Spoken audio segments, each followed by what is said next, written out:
নমস্কার, এই সময় লাইভে আপনাদের স্বাগত। আমি শিলাদিত্য। আজ আমাদের অতিথি তৃণমূল কংগ্রেসের প্রার্থী শ্রেয়া পান্ডে। শ্রেয়া, নমস্কার। শ্রেয়া প্রথমবার প্রার্থী হওয়া এবং তৃণমূল কংগ্রেসের হয়ে নবীন প্রার্থীদের মধ্যে অন্যতম শ্রেয়া পান্ডে, কেমন লাগছে? খুবই ভালো লাগছে।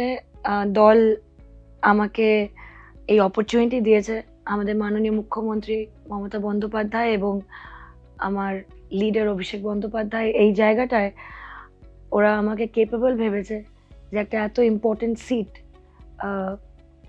কলকাতার মধ্যে সব থেকে কনিষ্ঠতম ক্যান্ডিডেট, তারকে এই দায়িত্ব দিয়েছে। I'll try my best to do everything in the book. কতটা চ্যালেঞ্জিং, কি করছো? আমার জন্য একদমই চ্যালেঞ্জিং না, অ্যান্ড এটা আপনার স্টুডিও বলে নয়, আমার পক্ষে চ্যালেঞ্জিং নয় এই কারণ আমি এই সিটটা, এই অ্যাকচুয়ালি সিট বা বিধানসভা বলবো না, আমি আমার বাবার এক্সটেন্ডেড ফ্যামিলি, দেখুন 9বারের উনি বিধায়ক, 6বার উনি বিধায়ক হয়েছিলেন যখন বাম জমানায়, আর 3বার তৃণমূল কংগ্রেস পাওয়ারে আসবার পর। তারপর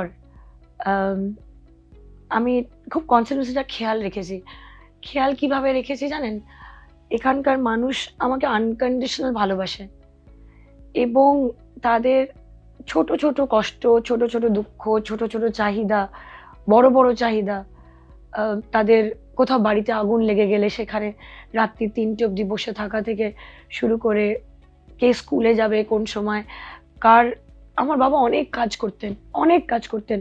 তার সেই কাজটাকে আমি তো দেখুন কাউকে রিপ্লেস করে আসিনি। একদিন একজন মানুষ সে কাজ করছিল, সে কোমাতে চলে গেল, মানে অ্যাবসেন্ট হয়ে গেল। সেই জায়গায় আপনাকে দাঁড়িয়ে তার ফ্যামিলি, এক্সটেন্ডেড ফ্যামিলি মানে কনস্টিটিউয়েন্সিকে বলতে হবে কি তোমরা অনাথ হয়ে যাওনি, কারণ তারা অ্যাপোলোর সামনে থেকে উঠছিল না। অ্যাপোলোর সামনে থেকে প্রায় 40 দিন লোকেরা প্রায় অফিস যায়নি, কিছু যায়নি। অ্যাপোলোর সামনে সারা দিন রাত বসে তারা জব করেছে, হোম করেছে, প্রেয়ার করেছে, বসে থেকেছে দাদা কখন উঠবে। সেই জায়গাটা যদি আমি স্টেপ ইন না করতাম, এবং আমি এরকমভাবে স্টেপ ইন করিনি, যারা সিনিয়ররা ছিল তারা প্রায় আমাকে হাত ধরে পলিটিক্সে নিয়ে এসছে। আমি আমার বাবার ছত্রছায়াতে কখনো অ্যাক্টিভ মানে 24/7 পলিটিক্স করিনি। তার মানে এটা ধরে নেওয়া যায় যে পলিটিক্সে আসার ইচ্ছে অ্যাজ সাচ ছিল না শ্রেয়া? না, ছিল না। পরিস্থিতি বাধ্য করলো? পরিস্থিতি বাধ্য না, পলিটিক্সে তোমার উপর গ্রো করে। এটা নয় যে ছোটবেলা থেকে আমি বলতাম আমি পলিটিশিয়ান হতে চাই, না এটা নয়। আমার বাবা পলিটিক্স করতেন, আমি জন্মে থেকেই দেখেছিলাম, তো আমি লাইফটা অন্যভাবে দেখিনি কখনো। মানে এরকম ছিল না যে আমার লাইফ সিম্পল ছিল আর একদিন বাবা হঠাৎ করে পলিটিক্সে চলে গেল, আমার লাইফটা ডিফারেন্ট হয়ে গেল। আমি জন্মে থেকেই দেখছি আমার বাবা পলিটিশিয়ান। তো আমার কাছে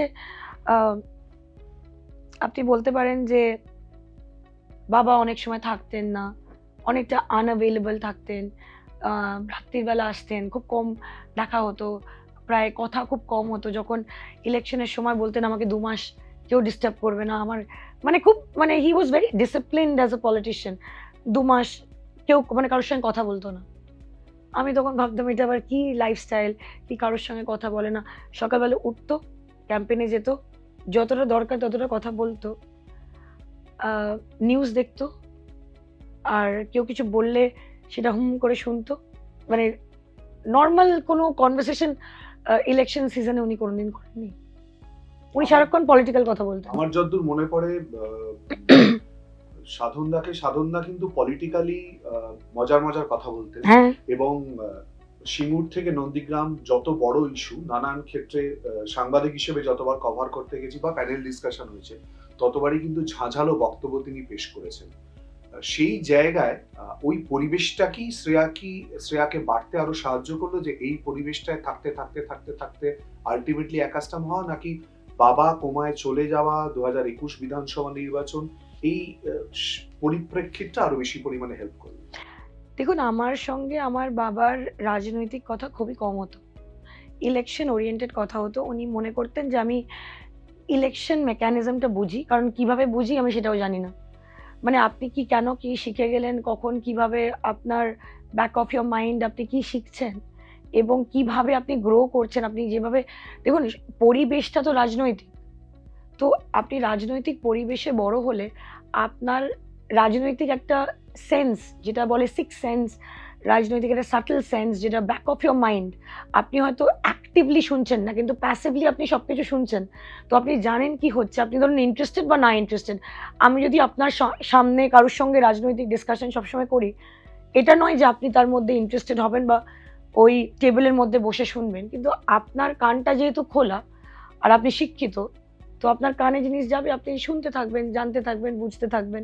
কিন্তু সেটাকে নিয়ে আমার বাবার পলিটিক্যাল জার্নিতে আমার এখতিয়ার ছিল না কি আমি খুব অনেক পরে একবার জিজ্ঞেস করেছিলাম যে আহ, আমি প্রশ্ন করতাম, যদি কিছু প্রশ্ন করতাম আমি জিজ্ঞেস করতাম, আমি কি তোমাকে, আমার বাবার সঙ্গে আমার একটা ফ্যাবিউলাস পার্সোনাল রিলেশনশিপ ছিল, কিন্তু পলিটিক্যাল ব্যাপারে আমি ওনাকে জিজ্ঞেস করতাম আমি কি এটা তোমাকে জিজ্ঞেস করতে পারি, বিকজ উনি পছন্দ করতেন না দ্যাট ওনার যেহেতু আমি ওনাকে কোনো ওপিনিয়ন দেওয়ার জায়গায় হয়তো থাকতাম। ক্রেতা সুরক্ষা মেলা একটা করব, তুই একটা ওপিনিয়ন দিবি, ওপিনিয়ন চাইলে আমি ওপিনিয়ন দিতাম, আমি পলিটিক্যাল ওপিনিয়ন ওনাকে কিভাবে দিতে পারি, আমি দিতে পারি না ওনাকে, তাই না? মানিকতলার বদলে অন্য কোনো বিধানসভা কেন্দ্র হলে শ্রেয়া পান্ডের কাছে কতটা ডিফিকাল্ট হতো? হতো ডিফিকাল্ট না, আমি বলবো না ডিফিকাল্ট, আমি বলতাম যে চ্যালেঞ্জেসটা অন্যরকম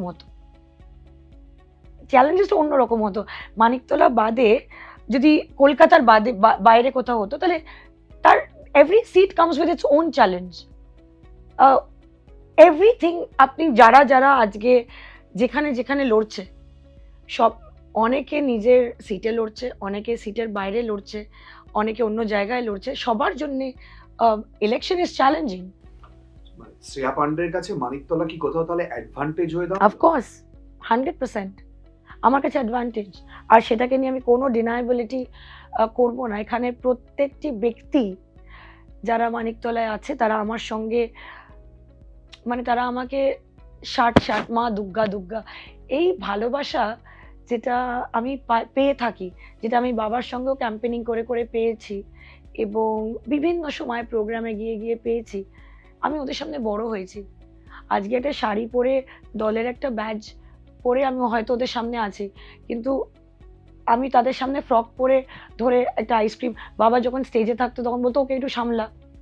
তো কতজন আছে যারা এরকম সামলেছে, দেখেছে, যাদের সঙ্গে ক্রিকেট খেলেছি, যাদের সঙ্গে মেলায় ঘুরেছি, স্কুল থেকে নিয়ে আসতে গেছে।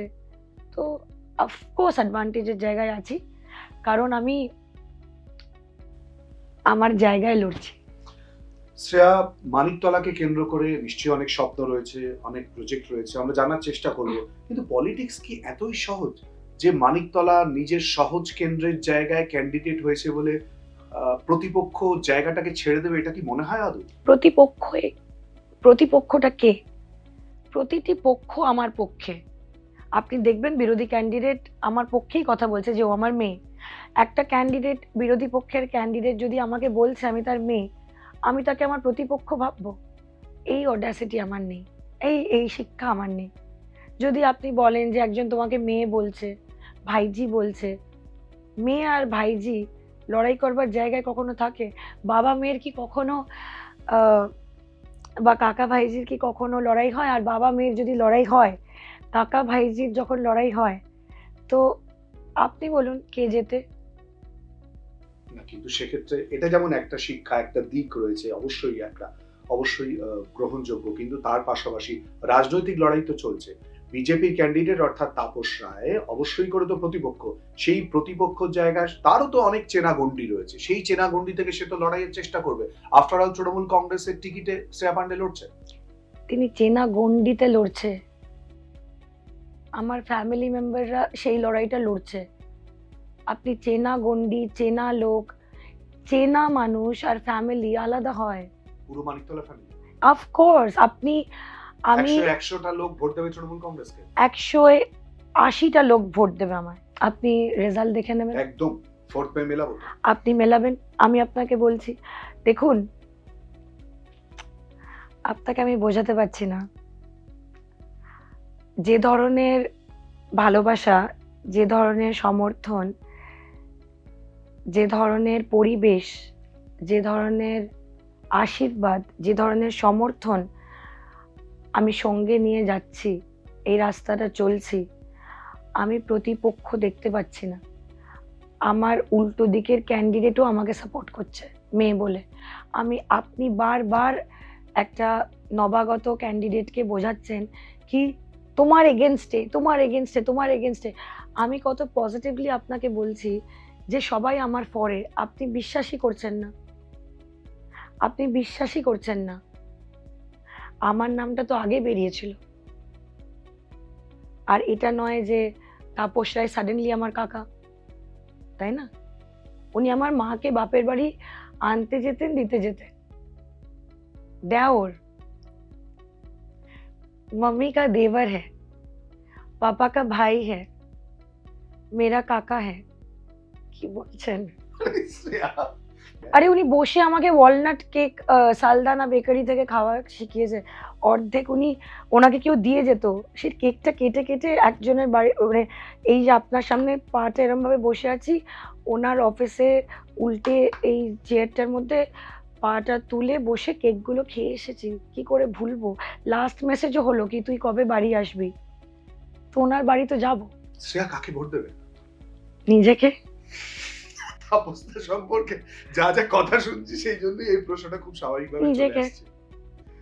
উনি আমাকে খুব ভালোবাসেন। উনি শ্রেয়া পান্ডের পলিটিক্যাল যে জার্নিটা আপনি বললেন, আপনাকে একটা ইন্টারেস্টিং কথা বলি। আমার বাবা অসুস্থ হয়েছে 16th জুলাই, এবং তারপর উত্তর কলকাতার প্রেসিডেন্ট চেঞ্জ হয়। সুদীপ বন্দ্যোপাধ্যায় ছিলেন উত্তর কলকাতার নর্থ কলকাতার প্রেসিডেন্ট, এবং উনি ছিলেন আমাদের এমপি। পরে তাপস রায় উত্তর কলকাতার প্রেসিডেন্ট, আপনার মনে আছে? তো সুদীপ বন্দ্যোপাধ্যায়ের বাড়িতে, সুদীপ বন্দ্যোপাধ্যায় মানে আমার এমপি এবং তাপস রায় কাকু আমার সেই সময়কার নর্থ কলকাতার ডিস্ট্রিক্ট প্রেসিডেন্ট, দুজনের সম্মতিতে আমি মানিকতলা বিধানসভার কনভেনার হই। আশীর্বাদ করে বলেছিলেন যে এই কেন্দ্রের জন্যে তুই সব থেকে পারফেক্ট, তুই সব থেকে পারফেক্ট, এবং সাধনদা সুস্থ হয়ে আসুক, সাধনদা সামলাবে, তুই বাদবাকি কাজটা করবি। আমার বাবা ওনার এবং সুদীপ বন্দ্যোপাধ্যায়ের আশীর্বাদে আমি উত্তর কলকাতার মানিকতলা বিধানসভার কনভেনার হয়েছিলাম। তার মানে ভাবি, সব পেপার বিএলএ সব পেপারে যত ইলেকশন হয়েছে আমি সই করেছিলাম, acting MLA, due to mister Tapas Roy and Sudip Bandyopadhyay. আমি তো ওনার চয়েস ছিলাম। আপনি জিজ্ঞেস করবেন আমি ডেটগুলো রাইট বলছি কিনা। জিজ্ঞেস করতে হবে, কারণ তাপসদা সম্পর্কে এইরকম উক্তি বিশেষ করে বারবার করে যেখানে চলে আসছে যে তাপসদা অর্থাৎ কাকুই বলে দিয়েছিল যে ভবিষ্যতের জন্য মানিকতলার যোগ্য জায়গায় শ্রেয়া পান্ডে। হ্যাঁ, সবাইকে বলেছিল। সেই জায়গায় তাপসদার বক্তব্য অবশ্যই এক্ষেত্রে ডিমান্ড করে। কখন কি করেছিলাম না করেছিলাম আলাদা, সেই পশ্চিমবাংলা ছিল আলাদা, এই পশ্চিমবাংলা আলাদা। এই তৃণমূল আর নয় বাবুল গানটা ছেড়ে দিয়ে চলে গেছে অন্য দলে। সেই সময়তে এই এত চাকরি চুরি হয়নি, সেই সময়তে হিন্দুদের ওপর এরকম আঘাত আসেনি, হত্যা হয়নি, সেই সময় আরজি করের অভয়াকাণ্ড ঘটেনি। আমি যদি জিজ্ঞাসা করি যে এই কেন্দ্রের বর্তমান যিনি বিধায়ক বা যিনি এবার প্রার্থী হয়েছেন, একবারও অভয়ের মার চোখের জল মুছিয়ে দিয়েছিলেন? একবারও গাই তো একেবারে মানিকতলা তো একদম সঙ্গে সেঁটে থাকা আরজিকর, একবার গিয়ে আরজিকরের মুখে দাঁড়িয়েছিলেন? মা হিসাবে, মেয়ে হিসাবে আমি এসব কথা বলতে চাই না, কিন্তু প্রেক্ষিতে আমাকে বলতে হচ্ছে। আমাদের মানিকতলা বিধানসভা কেন্দ্রে যারা তৃণমূল কংগ্রেস কর্মী, which includes my councillors, আমরা সবাই কর্মী, আমাদের একটা নেত্রী, যারা তৃণমূল কংগ্রেসের কর্মী, তারা দল আঁকড়ে পড়ে পতাকাটা বুকে নিয়ে তৃণমূল কংগ্রেস করে। সেখানে দাঁড়িয়ে দলের কোনো ক্যান্ডিডেটকে স্যাবোটাজ করবো বা 2 পয়সার জন্য বিক্রি হয়ে যাব, এটা মানিকতলা বিধানসভা নয়। এটা আমার এক্সপিরিয়েন্স, এটা আমার বিশ্বাস, এটা ধ্রুব সত্যি। 2, 3, 4 জন, তাও আমার মনে হয় না যে এটা হতে পারে। বিকজ কি হয় যে যখন কাকু কাউকে ফোন করে তারা তো সঙ্গে সঙ্গে আমাদের ফোন করে বলে দেয় কি কাকু ফোন করছেন, কিন্তু আমরা কিন্তু সবসময় তাদের শেখাই কি কাকু ফোন করছেন বিকজ উনি ইনসিকিউর ফিল করছেন অন্য দলে। কাকু ফোন করছেন? হ্যাঁ নিশ্চয়ই, সবাইকে ফোন করছেন। যদি করে থেকে কি বেশ করেছি, ঠিক করেছি, আরো করব ফোন। আমি আমার ভোটারদের ফোন করব, প্রথমবার নির্বাচনে দাঁড়িয়েছে তো ওই জন্যে একটু বিচলিত। আমি ফোন করব না আমার ভোটারদের? শ্রেয়া, ঠিক এই জায়গাটা আমি বোঝার চেষ্টা করছিলাম। এই যে মানিকতলার ঘরের মেয়ে বা মানিকতলার মেয়ে বলে যে দাবি থাকছে, সেই জায়গায় পলিটিক্স নট সো ইজি। সেই জায়গায় কোথাও মনে হচ্ছে না পার্টির অন্তর্ঘাত কাজ করতে পারে, বা বিভিন্ন ক্ষেত্রে না। দলীয় অন্তর্দ্বন্দ্বের বিষয় চলে আসতে পারে, বা কোথাও কোথাও পকেট ভোটে ঘাটতি হতে পারে বা কাটা যেতে পারে। বিজেপির বারবার করে নানান ইস্যু রয়েছে মানিকতলাকে কেন্দ্র করে। যখন তোমার মা ভোটে দাঁড়ান, কল্যাণ চৌবে পরপর অনেকগুলো ইস্যু তুলে ধরেছিলেন, সেই ইস্যুগুলো ফ্যাক্টর হয়ে যেতে পারে। কি ইস্যু কখনো ধরেছিলেন? মনে হয় না মানিকতলাকে কেন্দ্র করে? কি ইস্যু? মানিকতলাকে কেন্দ্র করে উনি তো ভোটটা উন্নয়ন তো উনি বন্ধ করে রেখেছিলেন, বিজেপি তো বন্ধ করে রেখেছিলেন।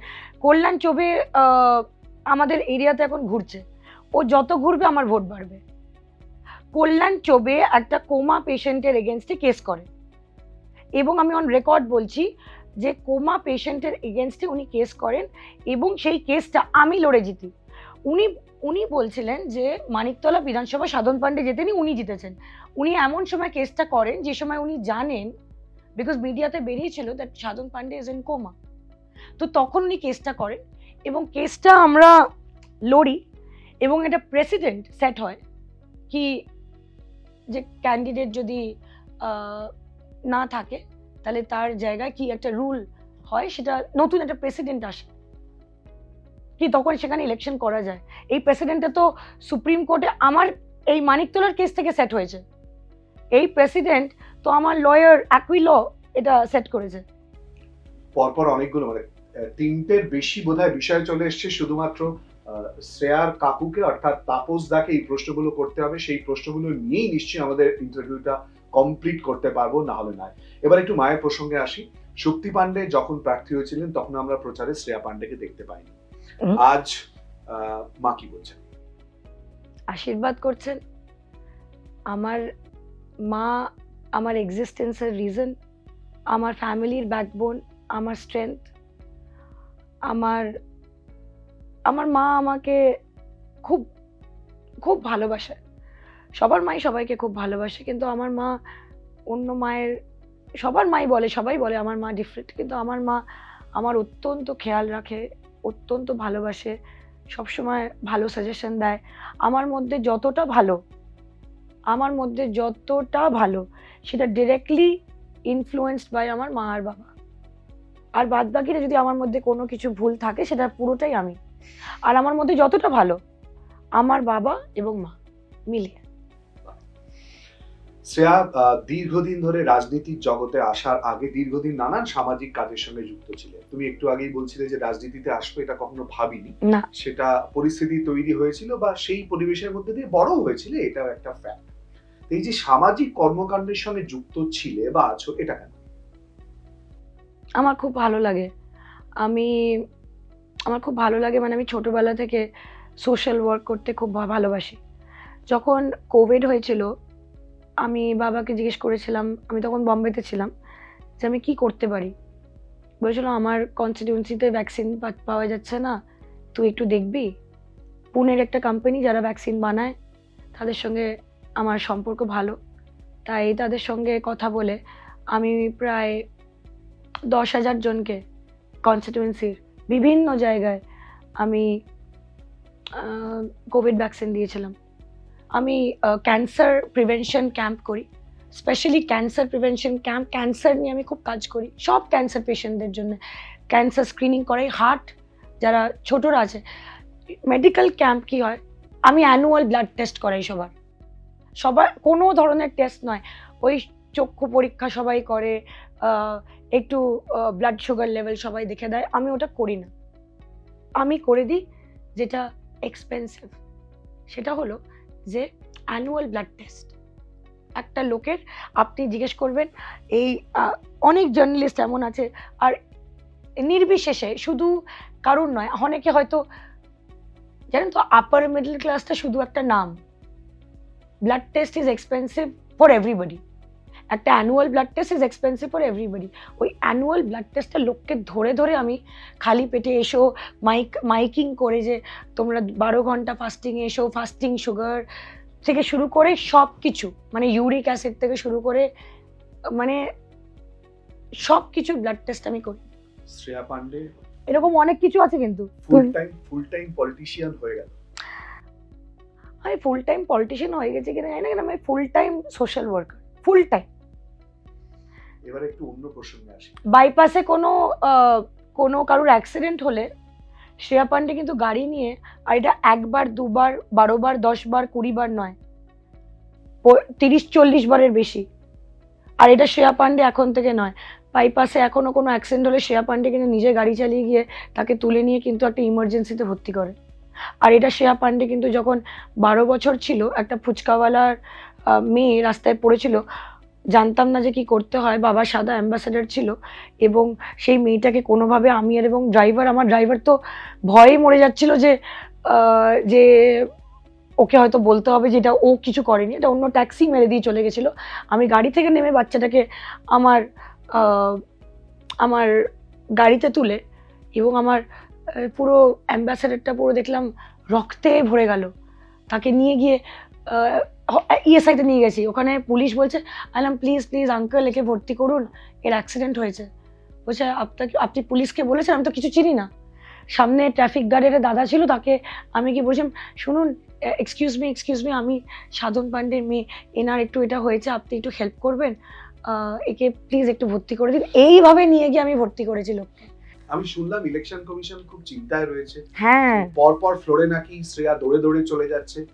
ইলেকশন কমিশনকে বলেছি, আপনি ইলেকশন কমিশন, আমি যেখানেই যাই দেখি এটা ক্যামেরা নিয়ে পৌঁছে যায়। তো আমি ওদের, দেখুন কি আছে, একটা সিরিয়াস প্রফেশনে আপনি একটা সিরিয়াস ইলেকশন লড়ছেন, সারাক্ষণ মুখ ভার, মানুষের এমনিতেই জীবনটা ভার, তার উপর আমার মুখ ভার, সিরিয়াস, এইরকমভাবে আমি ইলেকশন কমিশনকে বললাম যে দাদা আপনি নিচে নিচে থাকবেন, একটু চলুন, আমি যেখানে যাচ্ছি আমাকে একটু ফলো করুন, যদি আমি কিছু ভুল করে ফেলি। কর্মীরা নাকি খুব দৌড়ঝাঁপ করছে, মানে দৌড়ঝাঁপ করতে বাধ্য তা হচ্ছে। এরকম একটা কনিষ্ঠ, আপনি বলেছেন ইয়াং ক্যান্ডিডেট পেয়েছে। আমি তো ম্যারাথন দৌড়াই, আমার তো এক্সট্রা কারিকুলার অ্যাক্টিভিটিস হলো ম্যারাথন দৌড়ানো, deep sea diving, caves diving করা। তো এটা তো আমার হবি, হ্যাবিট। আমি তো পিকল বল খেলি, প্যাডেল খেলি, আমি তো টেনিস খেলি, বাস্কেটবল খেলেছি, ক্রিকেট খেলি, সেগুলো হেল্প করছে। I am very fit, very very very fit. তো আমি দৌড়াবো আর তারা আমার সঙ্গে দৌড়াবে, এটাই তো মানুষ চায়। একটা জায়গায় বসে 10 রকম, দেখুন আপনাদের একটা কথা বলি, ইলেকশনের সময় যারা একটা থালা সাজিয়ে 10 রকম খাবার খায় নিজের বার্থডের মতো করে মিডিয়ার সামনে, ওটা হলো শো। তারা অত খেতে পারে না, স্ট্রেসে থাকে সবাই। সব থেকে হাইয়েস্ট মার্জিনেও যে যেতে, সেও ওরকম সব সাজিয়ে ওই নিজের জন্মদিনের মতো মালা পরে অত কটা খাবার খেতে পারে না। শ্রেয়া নিজে কি খায়, নিজে কি পছন্দ করে? কি খায় মানে কি, আমি একদম পিওরলি নন ভেজিটেরিয়ান। শ্রেয়া সকাল দুপুর বিকেল রাত্রি নন ভেজিটেরিয়ান খায়। স্ন্যাক্সে হয়তো কিছু ভেজিটেরিয়ান খেতে পারি, কিন্তু আমি একদম ভেজ খেতে পারি না। আর ভেজ ডিশ বেশি জানিও না, যেটা দেয় সেটা খেয়ে নিই। মা বলেছে যেটা বাড়িতে হবে সেটা খেয়ে নাও, কিন্তু হ্যাঁ আমি একদম পিওরলি নন ভেজিটেরিয়ান। মানে যে কেন এটা বলতে, কেন লোকেরা ভয় পায়, কেন এরকম বলতে চায় না পিওরলি নন ভেজিটেরিয়ান? যারা ভেজ খায় তারা বলে এই না না না না না ছোঁয়া লেগে যাবে। তো আমিও বলি এই না না না আমারও ছোঁয়া লেগে যাবে। আমি কেন খাবো? এত ভালো খাবার থাকতে আমি 10 রকমের এই মানে ইংরেজি ডিশ দেখেছি।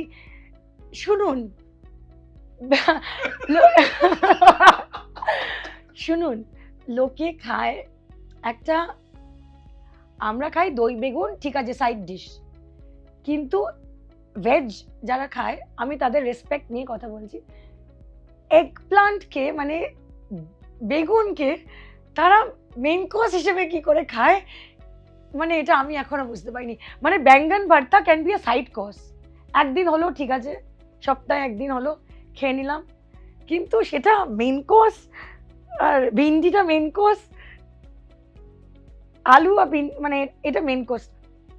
আমি খুব ননভেজ খেতে ভালোবাসি। আমার আমার আমি কিছু পাই না পাই, আমি তার থেকে না খাবো, আমি তার থেকে কিছু খাবো না, কিন্তু খেলে ননভেজ খাবো। শ্রেয়াকে যদি রান্না করতে বলা হয়, শ্রেয়া প্রথম কি রান্না করবে? আমাকে রান্না করতে দিলে আমি বিরিয়ানি বানাবো। আমি এক্সেলেন্ট বিরিয়ানি বানাই। আর কেক বানাবো। আমি ভীষণ ভালো বেক করি। ভীষণ ভালো মানে মানে বিশ্বাস করুন, আমার বাবা মারা যাওয়ার আহ, আগে, মানে কোমাতে যাওয়ার আগে আমি এত ভালো বেক করছিলাম কি উনি আমাকে সাজেশন দিয়েছিলেন কি আমার একটা বেকারি খুলে নেওয়া উচিত। যারা যারা আমার কেক খেয়েছে, আর আমি তো ভাবছিলাম ওইদিকে ওই পথেই এগোচ্ছিলাম, আমার মনে হয় যেটা বেকারি খুলে নেবো। বেকারি থেকে যে কিভাবে একদম সুইচ হয়ে গেল বুঝতে পারছি। আমি সত্যি খুব ভালো কেক বানাই, আপনাকে একদিন Sure, একদম। শেষ প্রশ্ন, আমাদের আলোচনা একেবারে শেষ করবো। আর আমার কাকুকেও খাওয়াবো, উনি আলমন্ড কেক ভালোবাসেন, টি কেক। উনি নর্মাল কেক পছন্দ করেন না, নর্মাল কেকে ওনার মানে খুব ক্রিম থাকে, ওনার পছন্দ থাকে না, ক্রিমি জিনিস ওনার ভালো লাগে না, টি কেক পছন্দ। ওনাকে আমি জেতবার পর ওয়ালনাট টি কেক খাওয়াবো। আমি 3টে প্রশ্ন তাপসদার জন্য রেডি করেছিলাম। চতুর্থ আবদার বা আবেদনের কথা যেটা বললো, সেটাও আমি শ্রেয়ার তরফ থেকে জেনে নেওয়ার অবশ্যই করে চেষ্টা করব। আপনার মিডিয়ার সামনে বলে গেলাম, যত কটা আবদার আবেদন আমি করেছি, উনি মৃদু হেসে বলবেন হুম, বিকজ উনি কিছু বলতে পারবেন না। আমি আপনাকে বারবার বললাম না যে কাকা আর ভাইজির লড়াইয়ের মধ্যে ইটস নট, এটা সবসময় না সৌজন্য সৌজন্য বলবেন না, এখানে সৌজন্য নেই, সম্পর্ক। সম্পর্ক মিডিয়াতে বললাম, সৌজন্য না। সৌজন্য হলো মানে এআই এআই ভার্জন, কিন্তু সম্পর্কটা হলো আসল গভীর। শেষ প্রশ্ন, যদি ভোটে না যেত কি হবে? ভাবছি না, আমি ভাবছি না, কারণ আপনি এটা ভাবছেন, আমি এটা ভাবছি না। আমি যে জায়গায়, দেখুন আমি আপনাকে বলতেই পারি আমি খুব চেষ্টা করছি, আমি খুব লড়ছি, কিন্তু বিশ্বাস করুন আমার ফেস কার্ড সেটা বলবে না। আমি যদি আপনাকে বলি যে আমি খুব চেষ্টা করছি, জানেন তো আমি চেষ্টা করব, আমার না দর্শকেরা বিশ্বাস করবে, না আমার প্রতিপক্ষ আমার এই অ্যাটিটিউডটা বিশ্বাস করবে। আর আমি না নিজেকে হারিয়ে পলিটিক্স করব না। আমি যেরকম আমি সেরকমই থাকবো, পার্টি লাইনটা মেনটেন করব, কিন্তু আমি পার্সোনালি যেভাবে কথা বলি সেটা আমি বদলাতে পারবো না। আমি মনে করি যে আমি জিতবই, তার কারণ আমি পড়াশোনা করেছি। আমি কেন ভাববো আমি ফেল করব? আমি একটা জায়গায় পড়াশোনা করেছি। যদি যদি এখন আমার সঙ্গে না, আমাকে যদি কোথাও ধরেও নিয়ে যায় তাহলেও আমি জিতবো। আমি ভাবতেই পারছি না, মানে আমি ভাবলামও যে বিজেপি যদি আমাকে আটক টাটক করে কোথাও পাঠিয়ে দেয়, বা আমার মানে কিছু আমার মানে they are always trying to frame another person, যদি আমাকে ফ্রেমও করে তবু আমি জিতবো। আমি জেতা নিয়ে আমি আশাবাদী নয়, আমি কনফিডেন্ট। আমি পড়াশোনা করেছি, আমি কেন ভাববো আমি ফেল করব? আমি পড়াশোনা করেছি, আমি ফার্স্ট ক্লাস ফার্স্ট হব। বড়দের আশীর্বাদ নিয়ে সুসম্পর্কগুলো মেনটেন করে ভালোবাসা এবং ভালোবাসায় আমি জিতবই জিতবো। আমি জানি এটা যারা বলে, হয়তো একটু কিছুদিন পর পলিটিক্স করতে করতে হয়তো পরের বার এসে বলবো হ্যাঁ চেষ্টা করছি, আমি আশাবাদী, আমি খুব চেষ্টা করছি। কিন্তু বিশ্বাস করুন, আমি যদি এটা আপনার ক্যামেরাতে বলি, আমি তো ফিল্ম করতাম, আমার ডিরেক্টর বলেছিল যে ক্যামেরাকে মিথ্যে কথা বলতে নেই, ওর তোমাকে ধরে নেয়। তো আমি আমার ফেস কার্ড আপনার চ্যানেলে এসে একটা এক্সক্লুসিভ ইন্টারভিউ দিতে গিয়ে যদি আমি হঠাৎ করে এরকম কথা বলি, তাহলে আমার তো ফেস কার্ড মিথ্যে বলবে। আর আমার যারা আমাকে যারা ভালোবাসে, যারা আমাকে সাপোর্ট করে, তারা তো আরোই বিশ্বাস করতে পারবে না। তো আমি এরকম কোনো কথা বলবো না which directly affects me, my mind or my people and my party. তারা অনেক ভরসা করে আমাকে এই জায়গা দিয়েছে, আর উপর থেকে বাবা দেখছে, বলবে এটা কি, তুমি কি বললে। সবসময় বক্তব্য যে ঝাঁঝালো হয় সেটা দরকার নেই, বক্তব্যটা স্ট্রেট কাটই হতে পারে। অনেক ধন্যবাদ শ্রেয়া। থ্যাংক অনেক ইউ। কিছু বিষয়ে জানলাম, আরো অনেক কিছুর উত্তরের জন্য অপেক্ষা করতে হবে 4 মে বিধানসভা নির্বাচনের ফলাফলের পর। তবে শেষের অংশটা ধরে শেষ করতে হবে। শ্রেয়া বলেছেন যে অনেক কিছু ঝাঁঝালো বক্তব্য নাও থাকতে পারে, কিন্তু স্ট্রেট কাট হতে হবে। তার স্ট্রেট কাট উত্তর আমরা পেয়েছি। এরপর ফলাফল কি বলছে তার জন্য অপেক্ষা থাকবে। আপনাদের চোখ থাকুক এই সময় লাইভে। ভালো থাকুন।